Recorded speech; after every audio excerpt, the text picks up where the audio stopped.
contact identification responsibility, an Apple Store sales surge, and the Meta trial. This is MacVoices. MacVoices is supported by Notion. Work faster, write better, think bigger with Notion. Learn more at notion.com/MacVoices. This one was one of the hot stories last week, and then it kind of came back, where classified bombing plans were shared with a journalist, and the White House apparently is now blaming an iPhone and for suggesting a contact edit from one person to a journalist. We can talk about the questionable logic of this, but I wanted to know from this group, has anyone else ever seen this? Have you ever had contact information for Webb replaced with contact information for Eric? I've never even heard of this, and let alone experienced it. Has anybody else seen or heard of this? It's easy. If all of your contacts only have like a first name, and then you get email from somebody who has that first name, and it says, hey, that contact looks like, or you have a really old device that you haven't used for a while and a new device, and you merge the iCloud data and say, oh yeah, just combine it all. I'll sort it out later. Especially in a case like with a family plan with a bunch of different phones, and then one person's phone and number goes to a different person because they move out and go to college, and yeah, things get scrambled all over the place. And then you have to go in and edit it. Usually it's not quite this out of the group, but yeah, it's not that hard. For a while there was software that was trying to like deduplicate and combine, and it's that you get problems with that too. And that one made sense to me as to how it could happen. Now, what you're describing, Eric, I guess maybe I've just never gone through that exact sequence of events because let me do it this way. Not that I know of that any of my contacts have been corrupted, but unfortunately, it felt like such a lame excuse that, it's the phone's fault. It's this, which it's software, and therefore, it's subject to the whims of software. But if I stand corrected, if you have seen this, then maybe it's a real thing. Now, that being said, it's still a lame excuse. Because this conversation should never have happened on this kind of device. So that mistake should not have been able to happen because it should have been a dedicated device that did not have all these other contacts on it and was, secured and all that kind of stuff. So, and we're talking about the National Security Council. We're not talking about, my family plan. Yeah. No, listen, you're absolutely right. And I mean, that's almost a different discussion that should be had. And by the way, the app, as reported, involved was Signal, which is an end-to-end encrypted app, much like Messages, but it's just on all platforms. So for what that's worth. I think it's actually even easier in Signal. So like I had I'd responded to a listing saying, hey, I've got all these little miniature action figures from this movie. Anyone who has an interest, let me know. And I said, yeah. Okay. And then how can I send you posters or whatever? How do I get? Oh, send me your address on Signal. Well, I didn't have a Signal account. I have no idea how to use Signal account. And so I sign up and I get it. And then, typing in different things to try to find the user. And going through bunches of different systems, or when you get email and there's a phone number and it says, oh, add this to your contact. If there's not enough information or it seems kind of close, it's not that, or when it doesn't know and it says, hey, do you want to add this to your contacts? And it can't find a match. And you say, oh, yeah, that's this one. So, Eric, I joined Signal, signed up for Signal, signed on to Signal, whatever, for the very first time in Vegas at NAB, because we were trying to arrange a dinner grouping, and that's what everybody was using, and I wasn't, so got to get on Signal.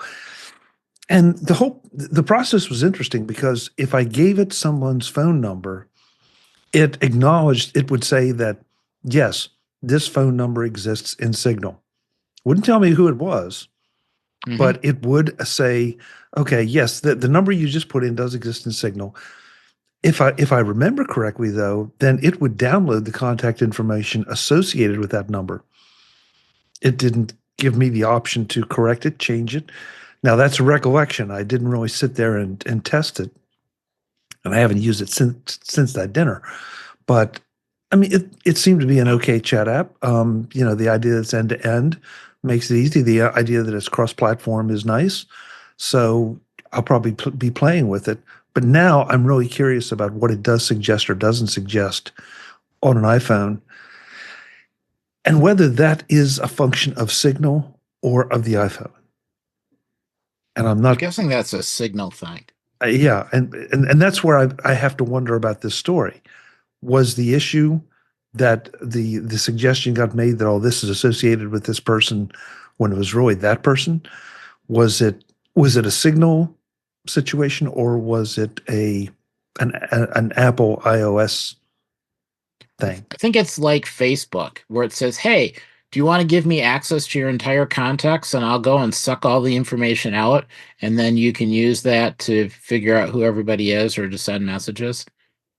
Well, if your information is wrong when it sucks it in, and there's no other mention in the number anywhere else, then you've got a number associated with the person, and maybe there's a separate verified level or something. I'm not sure. I'm not enough of a Signal user to know, but it certainly is not impossible to scramble the information. It's like ordering something from a company and somehow they manage to misspell the name, and then you get junk mail for 20 years that has the wrong name. Yeah. And now that you mention it, and of course it's not a big surprise that it did ask for access to my contacts to be sure that I could reach all of them on Signal if I wanted. So, and of course no. Yes, I said no too. So right now I've got exactly 3 contacts in my Signal, and I've put them there, and it's not going to get anywhere near my contacts. So, Brian? Oh, I was going to say, sometimes that if you're irresponsible, it might be the same type of irresponsible people that reply all to a company-wide email.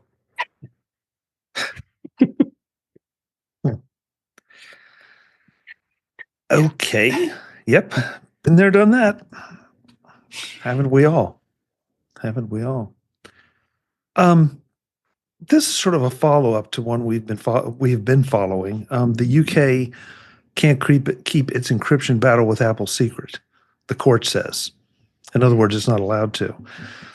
But it almost indicates, in fact, I'm going to read the last paragraph. For reasons that are set out in our private judgment, we do not accept that the revelations of the bare details of the case would be damaging to the public interest or presidential to national security. So it makes it feel like, of course we'd never try to keep anything like this secret, except for maybe some of the details. But the action itself, no, we would never do that. Which, of course, is exactly what they were doing. Mm-hmm. I like the final comment that said there's some irony in the UK trying to keep its encryption battle with Apple private while simultaneously fighting that Apple users shouldn't be able to keep the contents of their iPhones private. Yeah. Yep. Welcome to Britain. I mean, Ooh. Wow. Okay, folks, send your emails to Yeah, web yeah, at yeah, Little too much Schadenfreude there. yeah. Just doesn't it feel like though sometimes everybody's just trying to make up the rules as they go for that moment, and then next week they change them because now that's what's convenient.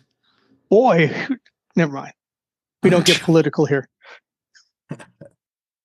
Today's Mac Voices is supported by Notion. Work faster, write better, and think bigger with Notion. Learn more at notion.com/MacVoices. You know how much I love tools that simplify my workflow and save time. And that's exactly why I want you to try Notion. Notion helps me organize my show notes, manage guest schedules, and work out topics for the show. And now with Notion AI built right in, it's been a total game changer for my productivity. Instead of bouncing between 6 different apps, Notion combines your docs, notes, and projects into one space that's simple and is beautifully designed. And that powerful AI works across all of it, meaning you don't need to switch tools to get things done faster and smarter. Notion is your one place to connect teams, tools, and knowledge so you're empowered to do your most meaningful work. The AI can write a first draft, summarize meeting notes, even clean up those messy brainstorms, all in seconds. It's perfect for users who need to move fast but stay focused. And doesn't that describe all of us? And it's not just for solo users. Notion is used by over half of Fortune 500 companies, helping teams cancel more meetings, cut back on email, and save time across the board. Try Notion for free when you go to notion.com/MacVoices. That's notion.com/MacVoices, all lowercase, to try the powerful, easy-to-use Notion AI today. And when you use my link, you're supporting the show. One more time, notion.com/MacVoices. Thanks to Notion for supporting Mac Voices. I may be about to get political, Web, because the tariff situation, we're not going to dig into it just because it's changing literally on a daily basis. But everyone was reporting over the past weekend that Apple stores were doing a bang up business because people were in there trying to get ahead of the tariffs if they were going to buy iPhones. Yep. Did anybody here go shopping? nope. In advance? Oh, I tried, but there's nothing I could buy. You got everything. Yeah, I got what I need. Because you have everything, Marty? Because, the iPhone came out last September. There's no models or no upgrades that I need at this point. So, Oh, 16E. I'll tell you though, I did search the store. So, Okay. I don't mind telling you that back in January that I did, because of all the talk of tariffs then, of course, you never anticipated everything that happened. I did go ahead and pull the trigger on an M4 MacBook Pro from the refurb store, to be clear about it. But the price, my model came up that I've been looking for. The configuration came up that I've been looking for. It was a heck of a savings over retail. And I've been using the machine ever since, and it's been a dream. No problems whatsoever. It's awesome. I admit I was one of those that was swayed into thinking if I'm going to do this, I probably better do it now or soon. Had no idea what was going to happen a couple months later.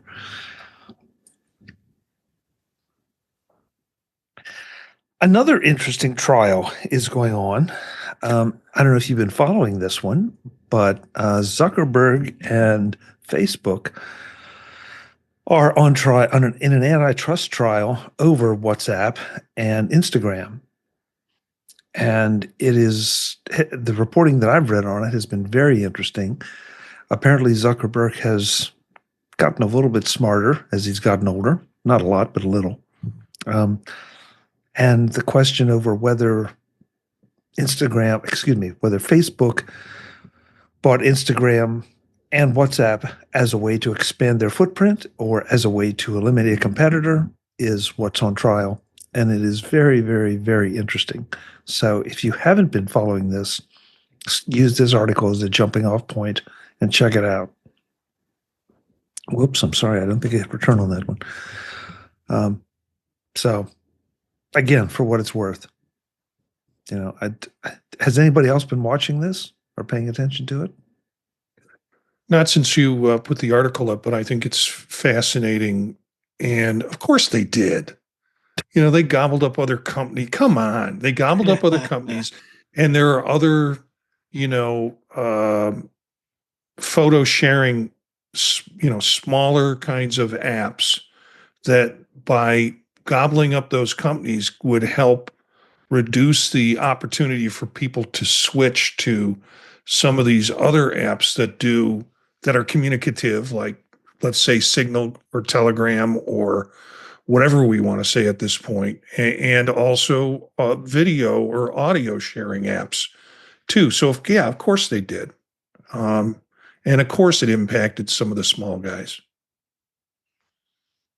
I love your cynicism, Marty, because I kind of agree with it. And the way that the attorneys are trying to split the hairs about who were pardon me, who were Facebook's competitors in this realm, and how you define their competitors seems to be one of the big arguing points. I'm not well versed enough in it or didn't memorize it to be able to quote it all here. But again, it's definitely worth going and looking at, because some of it I kind of understand the logic. Some of it, the logic just defies me. But for example, they were making the point that with Facebook, you're connecting on a one-on-one basis, as opposed to Twitter, where you're just gathering up followers. And there's no requirement or no necessary interaction. I can follow Webb, but he doesn't have to follow me. But on Facebook, if we connect on Facebook, then we are connected, and Webb will see what I post potentially, and I'll see what he posts potentially. And that's a real thin line, but it is a line. So, for what it's worth. Just for what it's worth, there's one side comment here. Zuckerberg was probably forced to testify, but I am shocked that his legal team put him on the stand. That's normally something you just don't do. But maybe they didn't have a choice. You get subpoenaed to appear, and it's kind of hard to duck it. But like I said, I was kind of surprised the attorneys, the legal team, because trust me, he probably has a huge legal team on this thing. I'll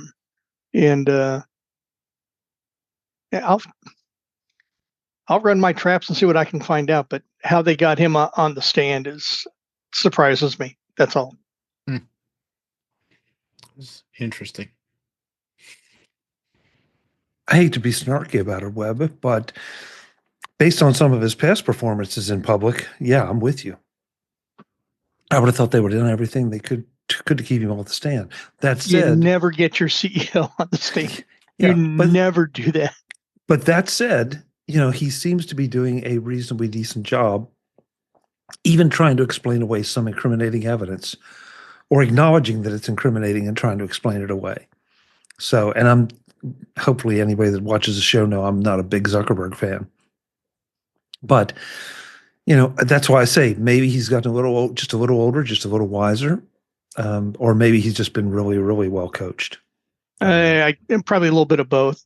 He's the head of a billion-dollar corporation. He's matured a little bit, and he's coached. And when I've had to do things like this, go to trailer deposition, trust me, I get coached. I gave an interview this week to a national publication. I was coached. Okay, not in a bad way, but things I wanted to emphasize the things that I wanted to say and stay away from the things that I didn't want to say. So, what didn't you want to say? Oh, never mind. Sorry. No one's other listening. litigation. Tell us. Yeah, sure. Yeah, I mean, anybody that goes into a deposition that you potentially have any responsibility should be coached. And again, not that you're hiding anything, but just to be sure you're prepared for the questions that they're going to ask or might ask, and how they're going to ask those questions to try to trip you up or try to send you off in a wrong direction. And only answer the question. Don't go off on rabbit trails. You try to stick to yes, no, or I don't recall are always your answers in a deposition. You should always stick with that. But didn't we see I can go Zuckerberg already testify in a deposition in The Social Network, the movie? So we know how he testifies, right? No, that was Jesse Eisenberg. Oh, Webb, I've told this to a lot of people that I've worked with who are about to be deposed. If they come in and say, can you tell us your name? The correct answer to that question is yes. I mean, That's the answer the question. Yep. Answer the question. Answer the question. And you have to train yourself, because your inclination is to be pleasant and say, yes, my name is. And so, nope, that was not the question. Well, we've been around too long and seen too much, I believe. Get off my lawn. Visit MacVoices.com for show notes and to connect with Chuck on social media. Get involved in our Facebook group or like our Facebook page, and get more out of your Apple tech with MacVoices Magazine, free on Flipboard and on the web.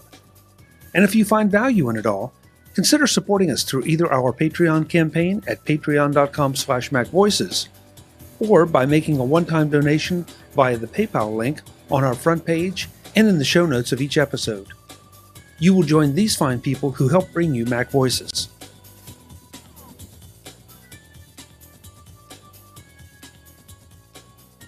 Advertising handled by Backbeat Media at backbeatmedia.com. Bandwidth provided by CacheFly at cachefly.com.